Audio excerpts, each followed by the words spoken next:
शुरू करते हैं। आज का टॉपिक है अपनी बातों से सामने वाले का मन कैसे जीते।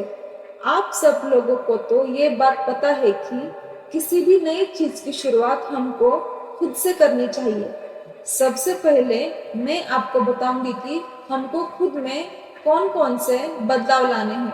फिर हम बात करने वाले हैं कि लोगों से कैसे बात की जाए, और इसी के बाद अंत में मैं आप सब लोगों को एक मजेदार कहानी बताऊंगी, जिससे तो आपको ये बात क्लियर हो जाएगी कि अपनी बातों से सामने वाले का मन कैसे जीते, और इस क्लैरिटी को आप अपने जिंदगी में भी उतार पाएंगे।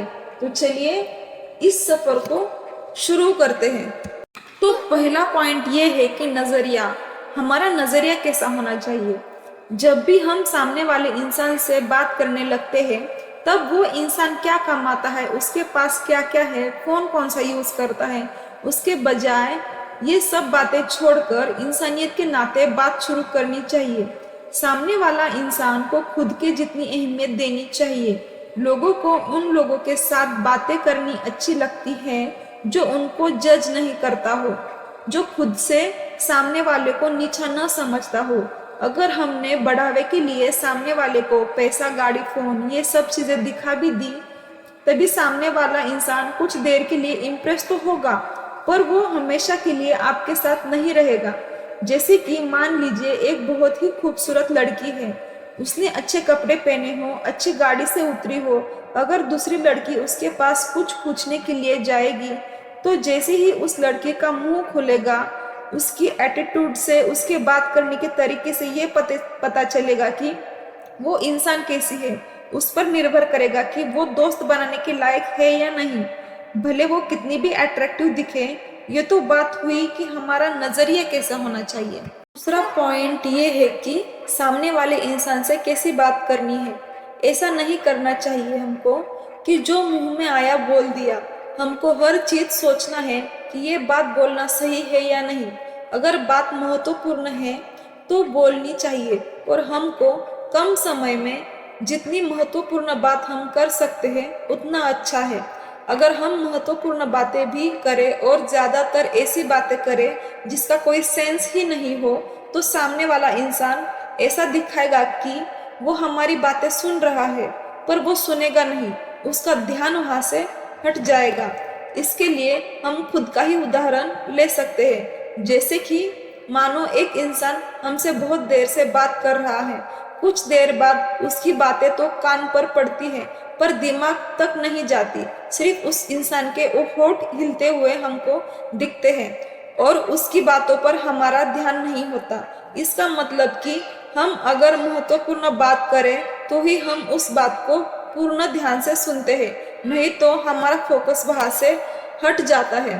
तीसरा पॉइंट ये है कि सामने वाले इंसान से अच्छी तरीके से बात करने के लिए हमारे अंदर कौन से गुण होने चाहिए।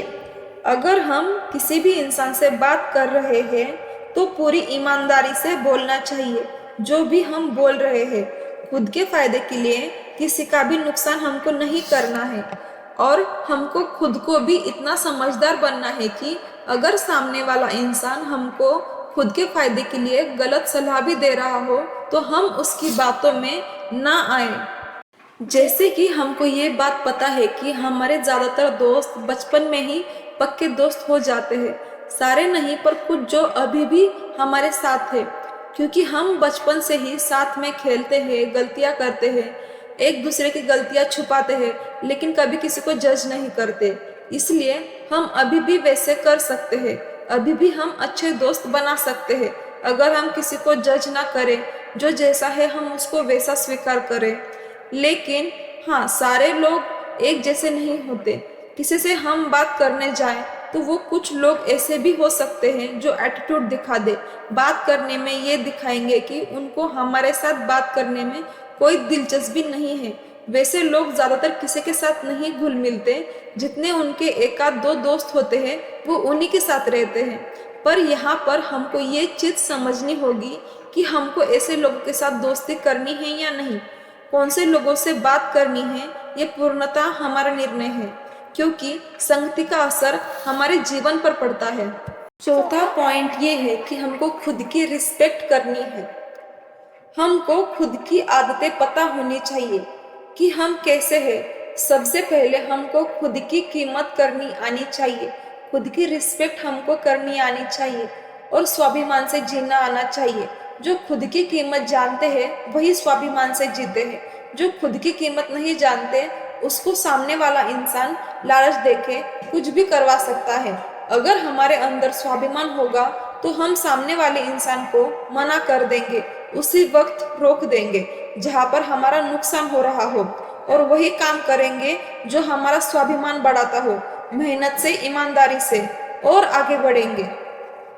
पांचवा पॉइंट ये है कि अगर सामने वाले से क्या बात करें ये बात आपको नहीं पता हो तो उस समय आप ये कर सकते हैं कि सामने वाले का इंटरेस्ट देख सकते हैं कि इस इंसान को क्या पसंद है, कौन सा खेल पसंद है, या फिर कुकिंग से रिलेटेड टॉपिक पर आप बात कर सकते हैं जो सामने वाले का इंसान का इंटरेस्ट भी हो और आपको उस संदर्भ में बातचीत करना भी आपको अच्छी लगती हो। वहां से आप बातचीत करना शुरू कर सकते हैं। या फिर जो सामने वाले इंसान में कुछ अच्छे गुण हो उसकी आप तारीफ कर सकते हैं। झूठी तारीफ नहीं, जो सच में ही तारीफ करने जैसी सामने वाले इंसान में खूबी हो आप उस चीज की तारीफ कर सकते हो। पॉइंट नंबर 6, अपनी बातों से सामने वाले इंसान का मन जीतने का जादुई तरीका। अगर सामने वाले इंसान को कुछ चाहिए हो हमसे या फिर किसी चीज के बारे में राय चाहिए हो या फिर हमारा एक्सपीरियंस, वो एक्सपीरियंस किसी भी चीज का हो सकता है, कॉलेज, स्कूल, ऑफिस, जॉब, या फिर आपने कहाँ से शॉपिंग की हो, प्रोडक्ट कैसा निकला, ये किसी को जानना हो तो हमें क्या चाहिए ये बात साइड में रखकर सामने वाले इंसान के परेशानी का हल निकाले, वो भी किसी भी चीज की उम्मीद किए बिना। तो सामने वाला इंसान हमेशा हमारे प्रति थैंकफुल रहेगा। इस बात को कहानी के माध्यम से समझते हैं। 3 सहेलियां थी, सावी, ऋतु और नेहा। तीनों बहुत ही अच्छी थी। वो तीनों साथ साथ ही स्कूल जाते आते थे। सावी और ऋतु, उनकी फैमिली अच्छी खासी अमीर थे, पर नेहा की फैमिली गरीब थी। उसके पापा रिक्शा चलाते थे। सावी हमेशा नेहा से प्यार से बात करती थी, खेलकूद के बारे में, खाने के बारे में, ये सब इन दोनों में बातें होती रहती थी। पर ऋतु ऐसी नहीं थी। ऋतु हमेशा नेहा को बताती थी कि वो कौन सी गाड़ी में घूमते हैं, कौन से होटल में खाना खाते हैं, कौन सा फोन यूज करते हैं, कौन से ब्रांडेड कपड़े पहनते हैं। जैसे ही ऋतु नेहा से ये सारी बातें करती थी तो नेहा के पास ये सब नहीं था, तो वो ये सारी बातें सुनकर चुप हो जाती थी। नेहा और ऋतु दोस्त तो थे आने जाने के लिए, पर उनका रिश्ता इतना स्ट्रांग नहीं था जितना के सावी और नेहा का था। दोनों जब भी मिलते एक दूसरे की पसंद का ख्याल रखते थे और बातें करते थे, और धीरे धीरे जैसे जैसे वो बड़े होते गए सावी और नेहा का रिश्ता और भी मजबूत हो गया। और ऋतु अपने बड़ा चढ़ाकर बोलने की, दिखावे की आदतें के वजह से अकेली पड़ गई। इसके पीछे का कारण ये है कि उसने घर, पैसा, इन सब चीजों को दोस्ती के बीच में लाकर इन सब से ज्यादा अहमियत दी, जबकि नेहा ने, सावी ने अपने दोस्ती को खास समझा। आखिर हमारे पास पैसा सब कुछ है, हम ज्यादा से ज्यादा पैसा कमाने के बारे में सोचते हैं क्योंकि लोग हमारी तारीफ कर सके, हमसे प्यार कर सके, ना कि लोग दूर जाए। अगर लोग ही साथ में नहीं रहेंगे तो हम महल में क्या करेंगे। मैं सब लोगों की बात नहीं कर रही हूँ, उन लोगों की बात कर रही हूँ जो अच्छे हैं, जिनसे हम अच्छे संबंध बना सकते हैं और हमारे संस्कारों से खुद टिका भी सकते हैं।